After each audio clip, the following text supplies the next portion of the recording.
You may have heard the term housing bubble, and you also may have heard that Toronto has been in a housing bubble for almost a decade or so. Honestly, if you are curious about the conversation circulating around the Toronto real estate market and it potentially being in a housing bubble, then head to Google and type in Toronto housing bubble and then the years 2012, 2013, or 2014, and just see the results of articles that appear on your search page. It's absolutely crazy. You can also do this for the years after that point, but this is just what I did. But the question still remains, what does a housing bubble actually mean? The three things I'm going to cover in this video is the true definition of a housing bubble, whether or not Toronto's real estate market is in a bubble and is going to burst, and I'm also going to sprinkle in some of the September 2022 GTA housing stats so that you know exactly what's happening as of right now in our real estate market. My name is Trey and I run a real estate business here in the city of Toronto in the GTA. My overall main goal with these videos is to share current market data with you so that you're able to have a really strong pulse of exactly what's happening on the ground level in our real estate market. If you have any questions at all, please feel free to send me either a direct message or you can book an appointment with me. You can find my schedule in the first link in the description and you can pick a time that best suits your availability. Okay, so let's get started with defining what a housing bubble actually means. In simple terms, a housing bubble can be described as when the price of housing increases at a drastic or a rapid rate and is also characterized as being driven by high demand, low inventory or supply of homes, which we've seen, and buyers making decisions strictly based on emotion. A lot of this seems pretty characteristic about the Toronto real estate market, especially in the early stages of 2022, but something key also has to happen. That other thing is a steep incline of new listings that has to hit the market all at once. Is inventory building up in the market beyond the point where we were last year? Yes, but if you also look closely, we are sitting at current inventory rates around the 2.69 months across all asset classes in the Toronto real estate stats for September 2022.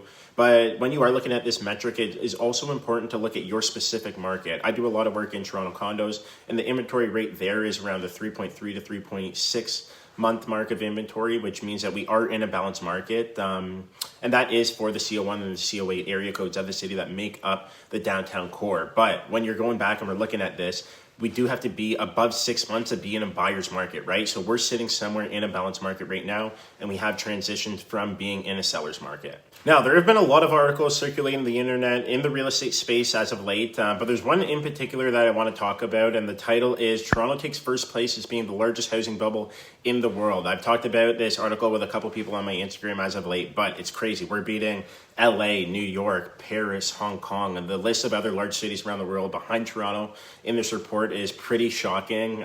If you want to read the article, feel free to send me a message and I could flip that article over to you. But question still remains. I asked it at the beginning of the video, is Toronto's housing bubble gonna burst? Personally, I really don't think so. 100% the level of growth that has happened over the past couple of years wasn't sustainable. I think many people would agree to that point, which is a good thing. At the high point in the market this year, the average price of a detached property in true Toronto, so the 416 area code, was trading at like $2 million, and that number is now down to $1.585 million as of September 2022. So we have seen massive amounts of price cuts. The bubble hasn't burst though. And I think when you are talking about that conversation of the housing bubble, you really do have to think about the factor of immigration. Before going into that, the average price of semis sat at $1.21 million in September. Townhomes were at $943,000 and condos transacted at $770,000 in September 2022. We also had around 4,000 fewer homes trade hands between buyers and sellers last month, which is directly correlated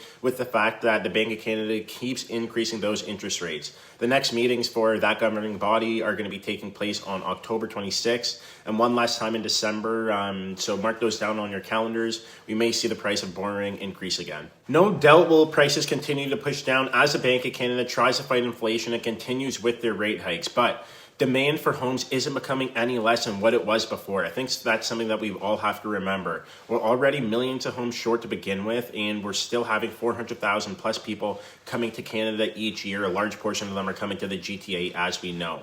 So I truly believe that with the amount of Canadian residents and people that live here and newcomers looking to transact in the same market with such a shortage of supply, that will allow the market to withstand itself, hopefully. And don't get me wrong, it could be a long time before we see those prices again that we had at the beginning of the year in February and in March. But will the market completely tank and blow up? I don't think so.